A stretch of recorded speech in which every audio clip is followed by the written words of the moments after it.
Bonjour à toutes et à tous, c'est Smart Impact, on est vendredi et comme chaque vendredi, j'ai le plaisir d'accueillir Émilie Kovacs. Bonjour Émilie. Salut Thomas, Tout va bien? Ça va? Mais ça va, en pleine forme. Émilie, la fondatrice, rédactrice en chef d'Ecopo Média, expert de l'économie responsable. Et chaque vendredi, ensemble avec Émilie, on vous propose le grand entretien. Aujourd'hui, c'est Inès Leonarduzzi, la fondatrice et présidente de l'ONG Digital for the Planet. Elle viendra nous parler du sujet de son nouveau livre, Réparer le futur du numérique à l'écologie.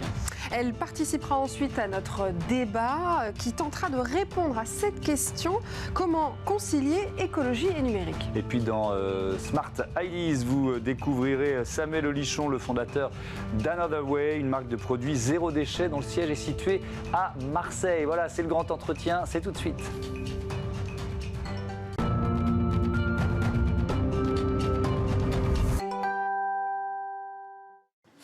Bonjour Inès Leonarduzzi, bienvenue. Bonjour, merci. Heureux de vous accueillir. Vous êtes donc la fondatrice, la présidente de cette ONG Digital for the Planet, fondée en 2017. Pourquoi vous l'avez fondée? Qu'est-ce que vous faisiez avant et pourquoi vous l'avez fondée? Je viens du numérique, de l'industrie numérique en tout cas, dans ma jeune carrière. Je travaillais pour nombre d'entreprises en France, en Silicon Valley, également en Asie. Et rapidement, je me suis rendu compte qu'on était tous pris dans une espèce de frénésie à l'innovation, ce qui allait être le plus waouh et le plus clinquant. Et finalement, on passait complètement à côté de ce à quoi le numérique pouvait répondre, comme des enjeux environnementaux, les enjeux sociaux. Et aussi du fait que c'était un gouffre énergétique et que personne n'avait l'air de regarder dans cette direction.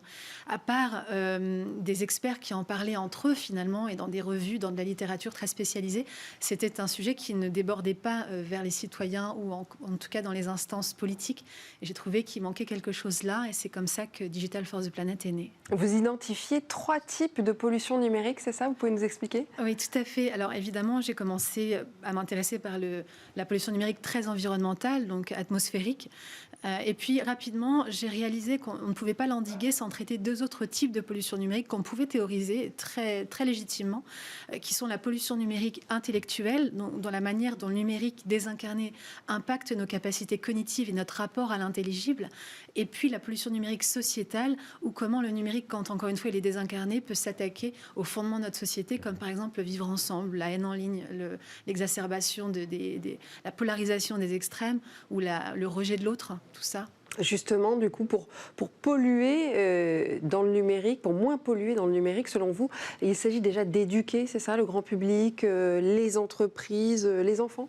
Je crois beaucoup au pouvoir de la connaissance, je crois beaucoup au pouvoir de l'action collective. Pour ça, il faut qu'on parte avec le même niveau d'égalité intellectuelle, qu'on comprenne tous de quoi on parle. Ça a été l'enjeu de ces 4 ans. On a beaucoup fait de terrain, on est allé voir beaucoup de Françaises et de Français dans les régions, mais également à l'étranger. Donc oui, complètement, l'éducation pour moi c'est le fer de lance et c'est surtout par ça que tout commence. Alors on va voir effectivement quelques chiffres, ce que vous venez de décrire, plus de 3000 personnes formées à l'écologie numérique, une demi-douzaine de gouvernements accompagnés, des propositions de loi dont 2 promulguées. Voilà, vous êtes présents sur plusieurs continents, vous accompagnez des entreprises, vous réalisez des conférences, des ateliers. Les propositions de loi, vous êtes intervenus sur quel point précis, sur quel domaine ? On a eu la chance de pouvoir collaborer sur le projet de loi de l'économie circulaire et la loi anti-gaspillage, notamment. On a pu travailler sur les textes, on a pu aussi apporter notre regard très concret, très terrain. Nous, c'est notre force. On travaille avec des instituts de recherche renommés en France, mais aussi à l'étranger. Mais surtout, on est très connectés aux besoins, aux rêves et aux ambitions des citoyens eux-mêmes. En fait, demain, si on pouvait sortir le numérique parfait d'un chapeau, à quoi il ressemble et à quoi il vous sert? Et c'est ça que nous, on fait comme remontée pour que les lois soient très pratiques. Oui, mais est-ce que c'est suivi des faits? Parce que souvent, il y a de bonnes volontés au départ, quand on se lance dans l'écriture d'un projet, d'une proposition de loi, et puis derrière, On le voit avec la polémique sur la Convention citoyenne. Derrière, il y a des lobbies qui rentrent en jeu, il y a un principe de réalité, il y a la réelle politique. Est-ce que vous avez eu le sentiment d'être frustré ou au contraire entendu jusqu'au bout? En fait, dans ce cas, il faudrait que je vous parle de la loi qui n'a pas abouti. Vous avez bien parlé de 3 lois, dont 2. Celle qui n'a pas abouti, c'était une loi pour faire apparaître sur les boîtes d'appareils électroniques que les écrans sont dangereux pour les enfants de moins de 3 ans. Ça a été refusé malgré une quasi-majorité au Sénat. Ça a été refusé par le ministère de la Santé. Donc à l'époque, c'était Agnès Buzyn. Ça a provoqué beaucoup de colère dans le milieu scientifique parce qu'on avait déclaré qu'il y avait un vrai syndrome d'épée, d'exposition précoce aux écrans chez les enfants. Et donc, moi, j'avais ressenti beaucoup d'incompréhension. J'avais compris à quel point le lobbying était fort. Ma question a été, mais qui est-ce qu'on cherche à défendre? Donc, je me suis prise aussi, moi, pour une lobbyiste en herbe. Et aujourd'hui, c'est aussi une grande part de mon activité, car j'ai compris que c'était aussi là que se jouaient les enjeux législatifs. Justement, en parlant d'enjeux, c'est un enjeu international, on l'a bien compris, la pollution numérique. Oui. Et du coup, vous êtes axé sur l'international, vous êtes implanté notamment en Afrique du Sud, c'est ça? Tout à fait. Et donc, pourquoi l'Afrique du Sud en particulier? Et quel est un petit peu votre regard sur les différents engagements des pays qui ne sont pas les mêmes sur ces questions? Ce qui est très beau, c'est qu'on se rend compte qu'on est basé en Europe, aux États-Unis, en Afrique. Et je travaille beaucoup avec même l'Europe la plus reculée, en Lettonie par exemple, en Estonie, mais également avec des pays asiatiques. On a tous les mêmes envies pour un numérique plus durable. Donc ça, c'est superbe. On est implanté à Cape Town parce que d'abord, c'est un pays de cœur que j'aime beaucoup. Ensuite, parce que c'est un hub technologique qui aujourd'hui regroupe beaucoup d'intelligence sur ce plan, très porté sur l'environnement. Mais ça me permet surtout d'avoir un endroit où un endroit un peu plateforme pour travailler aussi avec le Ghana, avec sur l'enjeu, par exemple, des 3E, des déchets d'équipements électriques et électroniques, où on envoie plus de 50 millions de tonnes par an, nous, les Européens. Il y a aussi le Kenya qui fait beaucoup, notamment sur la formation à l'intelligence artificielle, la RDC, là où initialement on retrouve le coltan, qui nous permet de construire des condensateurs pour faire tenir nos batteries plus longtemps, qui pose un énorme problème sanitaire et humain, notamment chez les jeunes enfants. Et donc on essaie d'avoir un regard 360, désolé, qui nous oblige. En fait, on n'a pas le choix d'avoir ce regard transverse. Sinon, en fait, on ne répond pas parfaitement à la question. Et à chaque fois, on aura une bonne réponse, mais comme vous le dites, il y aura un autre côté où on se dira, mais en fait, elle ne marche pas, cette réponse. Ouais, vous avez la chance donc d'avoir une vision un peu internationale, finalement, sur ces enjeux, grâce à ce positionnement sur différents continents. Comment vous situez la France dans son engagement, dans l'avancement de sa transition écologique? Je pense qu'en France, on peut se caractériser de pionniers. On a beaucoup d'experts qui ont fait des travaux, notamment sur l'enjeu très environnemental depuis pas mal de temps, même voire une petite vingtaine d'années. Ça, c'est sur le plan scientifique, je dirais. Ensuite, sur le plan mentalité, on est un peuple on a envie d'aller vers quelque chose de plus transparent, quelque chose de plus durable. C'est en nous. Et ça, c'est très beau aussi. Et puis, sur le plan politique, j'ai l'impression qu'on fait partie des pays qui ont envie d'avancer sur ce sujet, malgré les vents contraires, je dirais. Vous nous en parlez, mais et sur le numérique lui-même, est-ce qu'il y a une prise de conscience de l'impact écologique de l'industrie numérique qui vous semble plus importante en France que dans d'autres pays du monde? Moi, je dirais qu'en France, on est bien en avant. C'est loin d'être suffisant. Ça, c'est sûr, il faut rester très exigeant, mais je dirais qu'on n'est pas on n'est pas les moins bien lotis. En France, on est quand même on a très envie d'aller vers quelque chose de plus responsable. Et c'est une bonne nouvelle. Alors, vous venez d'écrire un livre qui va sortir le 24 février, qui s'intitule « Réparer le futur du numérique à l'écologie », publié aux éditions de l'Observatoire. Vous y décrivez un numérique résilient. Expliquez-nous. C'est l'idée. En fait, aujourd'hui, le numérique est un outil merveilleux, on le sait, et l'idée n'est pas de décrier le numérique, mais plutôt d'en initier le futur, à quoi on veut qu'il ressemble demain. Ce que j'essaye d'expliquer dans cet ouvrage, c'est comment, en fait, c'est d'identifier là où ça va mal, là où, en fait, il dessert l'humain et la cause commune plutôt. Et finalement, quand je parle de numérique désincarné, c'est plutôt la notion que je défends. C'est un numérique qui n'a d'autre but que lui-même. Aujourd'hui, ça doit rester un outil qui qui sert l'intérêt collectif et surtout pas enrichir simplement quelques grandes entreprises numériques et de créer des clivages financiers toujours plus grands, de piller le sol de la planète. Toute innovation devant lesquelles on sait qu'on est en parfaite admiration procède d'abord d'une entaille dans le sol. C'est un peu ce que vous pensez des GAFA, pour ne pas les nommer, les GAFAM. Bien sûr, et je les cite très clairement dans mon bouquin pour avoir travaillé avec elles, pour essayer d'avoir initié le dialogue avec elles aussi. Vous sentez qu'il n'y a pas de dialogue justement possible ? Il y a du dialogue avec les hommes et les femmes qui travaillent dans ces entreprises-là. J'ai toujours du mal à condamner une entreprise à part entière. Il y a des gens très bien qui y travaillent. C'est comme dire la Chine, c'est pas bien. En fait, il y a des gens merveilleux en Chine. C'est simplement le gouvernement. Donc moi, là où j'arrive plus à discuter, c'est avec les hautes instances, en effet, où il y a plus de dialogue possible, en tout cas pour le moment. Mais je suis sûre qu'il y a des solutions. Et justement, les solutions, on va les aborder tout de suite dans le cadre de notre débat. Vos solutions et celles de notre invité, c'est le débat. Et dans Smart Impact, tout de suite, on va continuer de se demander comment concilier écologie et numérique.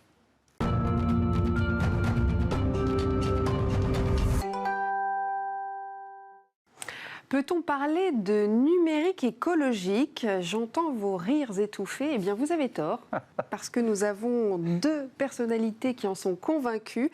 On reste avec vous, Inès Léonard-Durzi, la fondatrice du coup et présidente de l'ONG Digital for the Planet. Et nous avons avec nous, en visio, Isabelle Albert, la vice-présidente de Digital Réunion, directrice de Girls in Tech Réunion, administratrice de la French Tech Réunion et également CEO de Sadgana. Bonjour Isabelle, est-ce que vous nous entendez bien ?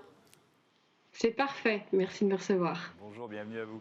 On commence avec vous Isabelle, vous avez récemment publié le livre Take It Green, transformation numérique et transition écologique, construire la double révolution du 21e siècle, édité par l'Institut G9+, et préfacé par Axel Lemaire.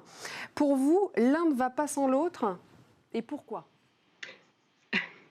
Clairement parce que ce sont les deux grands enjeux de la décennie qui vient. La transformation numérique aujourd'hui, c'est une évidence. On sait flécher des budgets, on sait que c'est une nécessité, on l'a vu avec le vide plus que jamais, et on a les méthodes pour la déployer. La transition écologique, c'est une nécessité, mais elle est protéiforme. On ne sait pas encore vraiment comment embrasser toute cette diversité. Ça touche au climat, à la biodiversité, à la gestion de l'énergie, à nos modes de consommation. Et en fait, l'un, c'est un peu comme les deux pièces d'une même monnaie. La transformation numérique peut clairement accélérer la transition écologique. On le voit dans le domaine de l'énergie, dans le domaine de la gestion des déchets, dans le domaine de la mobilité et dans le domaine de l'agriculture, notamment par exemple. Si on prend l'agriculture de précision, c'est moins de pesticides, c'est moins de consommation d'eau pour des rendements équivalents, voire supérieurs. En revanche, si on ne mesure pas l'impact du numérique qu'on déploie aussi dans ces technologies-là, on peut aboutir à un effet rebond ou un effet pervers qui serait qu'on aurait un numérique qui serait extrêmement consommateur à la fois d'énergie, émetteur de gaz à effet de serre et puis de minerais, puisqu'on a une industrie du numérique qui est extrêmement consommatrice de minerais rares qu'on sait très peu recycler aujourd'hui. Alors on va avancer vers les solutions que vous proposez l'une et l'autre. Isabelle Albert, votre livre propose 10 engagements concrets pour lancer une convention d'engagement volontaire du numérique. De quoi s'agit-il ? Alors l'objectif, c'était vraiment de ne pas s'arrêter sur un constat, mais de proposer un niveau d'action individuel, au niveau des acheteurs publics ou des responsables d'achat des grandes entreprises, et puis d'arriver à un niveau beaucoup plus national. Et donc on a rédigé, en coopération avec l'Institut du numérique responsable, une série de 10 propositions qui sont assez concrètes, qui sont adossées à la charte de l'INR, donc de l'Institut du numérique responsable, qui reprennent des grands engagements des objectifs du développement durable de l'ONU et qui sont en fait un peu structuré comme ISO 26000, donc la norme ISO RSE. Et donc, ça touche à la consommation énergétique, l'achat responsable, l'open data, la cybersécurité, l'électronisme, l'accessibilité, la diversité dans le recrutement du numérique. Et ça propose 10 engagements qui, après, s'adossent sur des référentiels qui existent déjà. Et l'objectif, c'est de pouvoir le proposer au plus large nombre d'acteurs possible au niveau national, voire au niveau européen. Inès, Léonard Duzzi, dans votre livre, il y a aussi évidemment pas mal de propositions. Si vous deviez en faire ressortir d'emblée, comme ça, spontanément, une ou deux, la plus urgente ou la plus importante? Mais écoutez, tout ce que dit Isabelle, en tout cas, est absolument correct. Et ce sont des enjeux sur lesquels on travaille aussi depuis 4 ans. On a beaucoup travaillé aussi avec des personnes, je pense, connexes que nous avons. Pour ne pas rebondir sur ce qu'elle dit déjà très bien, moi, je partirais plus sur les pollutions numériques sociétales sur lesquelles on travaille aussi beaucoup actuellement. Et notamment, ce que j'aborde dans mon livre, c'est l'enjeu du revenu de la donnée. Aujourd'hui, on est pillé, littéralement, on vit dans une kleptocratie numérique, où en fait, non seulement on ne sait pas la valeur de notre donnée, donc on travaille sur un référentiel pour, selon si votre orientation sexuelle ou bien votre adresse, ces deux données n'ont pas la même valeur, il faut savoir les évaluer, mais ensuite, savoir le trajet qu'elles font, chez qui elles vont, combien elles sont revendues, et capter une part de cette richesse, parce que ici réside, pour moi, la fin de l'inégalité financière qui embarrasse aujourd'hui les économistes, même les plus libéraux. Donc moi, je parlerai plutôt d'une action très concrète comme celle-ci sur laquelle je travaille politiquement actuellement, et ce sera mon chantier des 2 prochaines années, entre autres. Et alors, vous travaillez notamment pour les entreprises, et ça tombe bien parce qu'on s'adresse aux entreprises ici. Donc, comment vous les accompagnez et quelles sont peut-être les solutions qu'elles peuvent mettre en place assez rapidement ? Bien, écoutez, c'est une très bonne question. Alors d'abord, on travaille avec les entreprises sur le plan de l'éducation, de l'information, et les aider à opérer un tournant de mentalité et après d'action chez elles. Donc sur le plan environnemental, comment elles peuvent déjà, leur flotte d'appareils électroniques, comment elles peuvent durer plus longtemps et mieux les recycler ou les réemployer ensuite, par exemple, quelque chose de très simple. Sur le plan intellectuel, l'hyperconnexion, aujourd'hui, les chiffres scientifiques, enfin les données scientifiques sont formelles, ça permet moins de productivité et surtout, ça rend les gens malheureux. Donc, il va falloir en parler. On commence à le faire notamment avec de grandes entreprises. Et puis, sur le plan sociétal, eh bien, c'est comment ces entreprises peuvent nous aider par leur puissance financière, leur impact dans le monde, nous soutenir. Et donc, dans ce cas, on développe des gros projets, par exemple, sur faire comprendre aux plus jeunes la valeur inestimable de leurs données. On va passer par une exposition d'art qui sera financée par une entreprise pour éduquer sur ces sujets-là, parce que sans ça, on ne pourra pas aller plus loin, hélas. Oui, et je reviens sur la question de la pollution numérique et notamment des data centers. Je voudrais vous entendre l'une et l'autre parce que c'est vrai que c'est une source de consommation d'électricité, d'eau qui est gigantesque. Isabelle Albert, est-ce qu'il faut passer par la coercition? C'est-à-dire est-ce qu'il faut une loi pour obliger finalement les data centers à être plus sobres, moins gourmands? Alors, clairement, le sujet du responsable numérique, il est né avec la question des data centers.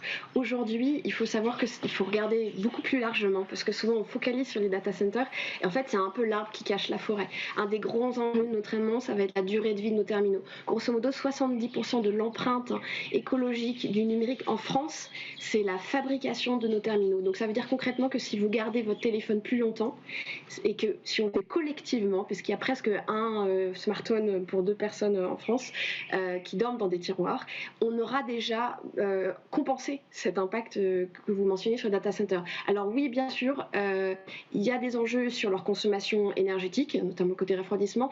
Il y a une loi qui vient de sortir en janvier à l'initiative du Sénat.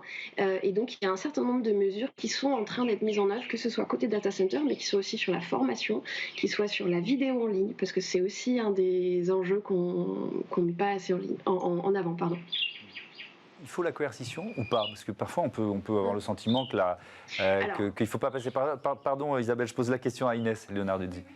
Écoutez, moi je pense que d'abord il faut de la transparence avant de la coercition. Évidemment, la coercition est nécessaire et heureusement qu'elle est là. Elle est là en soutien, mais il faut de la transparence aujourd'hui. Par exemple, on a des centres de stockage de données, donc des data centers, qui sont logés au pôle Nord, justement pour qu'ils refroidissent naturellement. Mais en fait, si on s'intéresse au principe de la thermodynamique, et j'en parle dans mon livre, on se rend compte qu'en fait, ça n'est jamais le froid qui va vers le chaud, c'est le chaud qui va vers le froid. Donc en fait, alors effectivement, factuellement, ces data centers refroidissent. Mais non pas parce que le froid les refroidit, c'est parce que la chaleur de ces data centers va vers la banquise. Et ces choses-là, on ne le sait pas si on n'est pas initié à la thermodynamique appliquée à notre contexte économique. Et pour moi, c'est un énorme problème parce que finalement, tout le monde se réjouit de ces espèces d'initiatives vertes. Finalement, c'est très très bon. C'est une générosité qui s'adresse surtout aux propriétaires de ces data centers parce qu'en plus, en sachant que 40% des frais de roulement d'un data center s'appliquent à son énergie, Finalement, c'est tout bénef.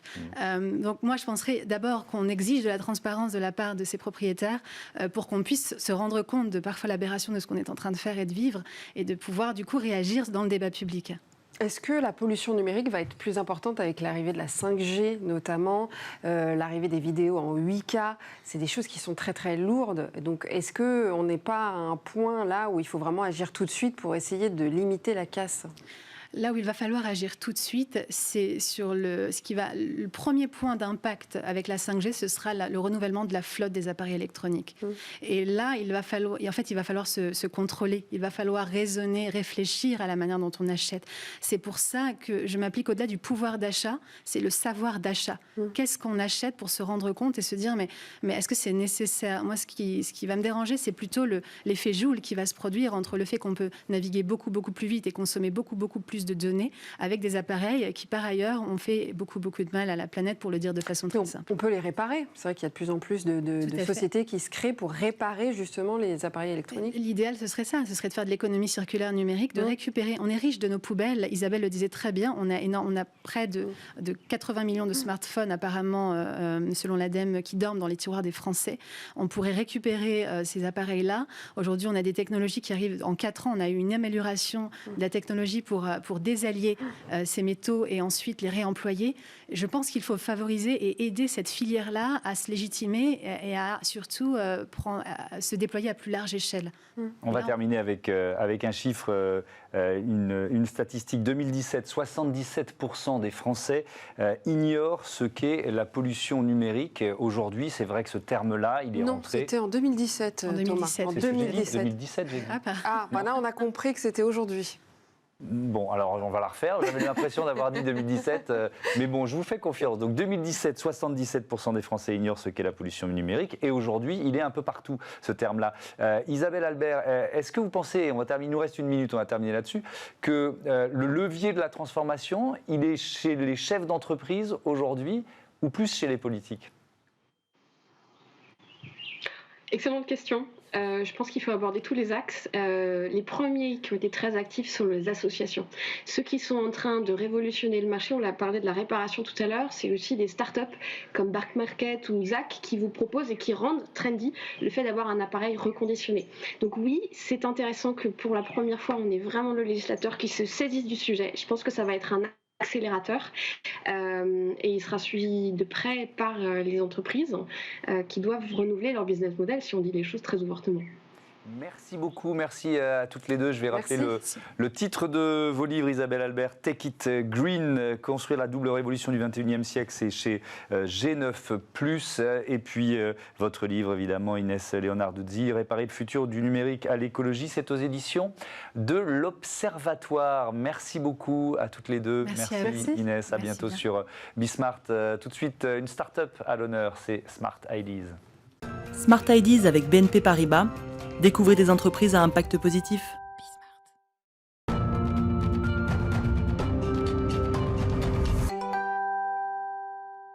La bonne idée du jour, c'est celle de Samuel Olichon, fondateur d'Another Way, fondateur breton. Ça m'aurait étonné que tu ne dises pas. Ah, Marseille. Another Way, entreprise basée à Marseille. Bonjour Samuel Olichon. Quels sont vos produits? Présentez-nous Another Way. Bonjour à tous, merci pour votre accueil. Donc Another Way, en fait, nous, c'est un autre chemin, une autre direction, une autre manière de consommer. Et donc chez Another Way, on croit qu'il n'y a pas de petits gestes, on est 7 milliards à le faire. Et notre but, c'est de produire des produits qui sont durables, pratiques et faciles d'utilisation et qui remplacent des produits jetables du quotidien. Par exemple, notre premier produit, c'est un emballage alimentaire à base de cire d'abeille qui remplace parfaitement le cellophane. Vous savez, le plastique, on a du mal à ouvrir et qu'on jette tout de suite à la poubelle. Là, on est sur un produit donc, qui est 100% naturel, avec du coton bio, de la cire d'abeille, de la résine de pin, de l'huile de tournesol, et qui peut être réutilisé une centaine de fois. Donc, vous avez juste à le plier, et avec la chaleur de vos mains, vous allez pouvoir couvrir directement des bols, mais également des fruits, des légumes, du fromage, du pain, par exemple. Donc vous faites particulièrement attention à vos matières premières et le lieu de fabrication. Vous pouvez nous expliquer ? C'est ça, on essaie de produire toujours au plus proche de nous et de nos clients, avec le maximum d'impact social et écologique également. Donc, par exemple, l'ensemble des produits Bivrap sont fabriqués dans un ESAT sur Marseille, donc qui emploie des personnes en situation de handicap, et il y a 13 personnes qui travaillent à temps plein sur ce projet-là. Qu'est-ce qu'il y a d'autre comme produit et puis qu'est-ce que ça suppose comme innovation, comme recherche et développement? Par exemple, on a aussi également lancé un savon vaisselle solide. Donc, ce petit savon vaisselle qui fait 200 grammes remplace en gros 2 flacons de liquide vaisselle. C'est aussi efficace, ça mousse légèrement moins, mais par contre, on est aussi dégraissant et aussi efficace que du savon vaisselle. Donc, nous, chez Anotherway, on a 2 ingénieurs, bientôt la semaine prochaine 3 ingénieurs qui travaillent donc à concevoir tous ces produits. Là, c'est également une éponge réutilisable. Vous pouvez les réutiliser plus d'1 an et qui remplace donc l'éponge qu'on a classiquement et qu'on consomme à peu près une quinzaine d'éponges par foyer et par an. Là, avec une seule éponge, vous avez juste à le mettre au lave-vaisselle ou au lave-linge et vous êtes reparti un tour. Et donc l'idée, c'est de le laver en plus toutes les semaines parce que ça permet aussi d'éviter toutes les bactéries qu'on peut avoir dans les éponges classiques. Donc, on l'a dit, Anotherway date de novembre 2018. Comment vous avez vécu la crise de la Covid-19 l'année dernière? Et vous êtes combien de collaborateurs actuellement? Alors, aujourd'hui, on est plus de 13 personnes. En fin novembre 2019, on n'était que 4 personnes. Donc, on s'est fortement développé malgré le Covid. On a réussi à s'adapter au maximum. On a été quand même touché sur le premier confinement assez fort, mais ça nous a permis aussi de nous adapter en créant notamment des masques réutilisables, ce qui nous a permis d'en vendre 20 000 et donc de compenser cette perte aussi en parallèle. Et donc aujourd'hui, on est 13 personnes, on fait 1 million d'euros de chiffre d'affaires. On a fait une croissance malgré le Covid l'année dernière de plus de 50%. Et quels sont vos projets pour cette année 2021? Et il y a d'autres produits dans les tiroirs déjà? Oui, on a beaucoup de lancements cette année, notamment dès le mois prochain. On va s'attaquer à l'univers de l'entretien, où il y a beaucoup de plastique à usage unique, de contenants à plastique à usage unique, avec aussi les liquides qui sont, en général, on a 4, 5, voire plus produits pour faire notre ménage, notre entretien. Et donc là, avec un produit multi-usage, qui enlève aussi l'impact de l'eau, ça va nous permettre de réduire fortement le plastique et l'impact écologique de ces produits d'entretien, notamment. Merci Samuel Olichon. Bon vent à Anotherway, donc votre entreprise basée à Marseille. Merci Émilie, c'est passé vite, c'est plutôt bon signe. On se retrouve, non pas vendredi prochain, vous allez me faire faux bon, mais c'est pas grave, vous serez là dans 15 jours. Moi je vous dis évidemment, je vous souhaite un très bon week-end, je vous dis à demain pour Smart Future, l'émission de toutes les innovations, puis on se retrouvera lundi pour un nouveau numéro de Smart Impact. D'ici là, on souhaite une bonne journée sur la chaîne des audacieuses et des audacieux. Salut.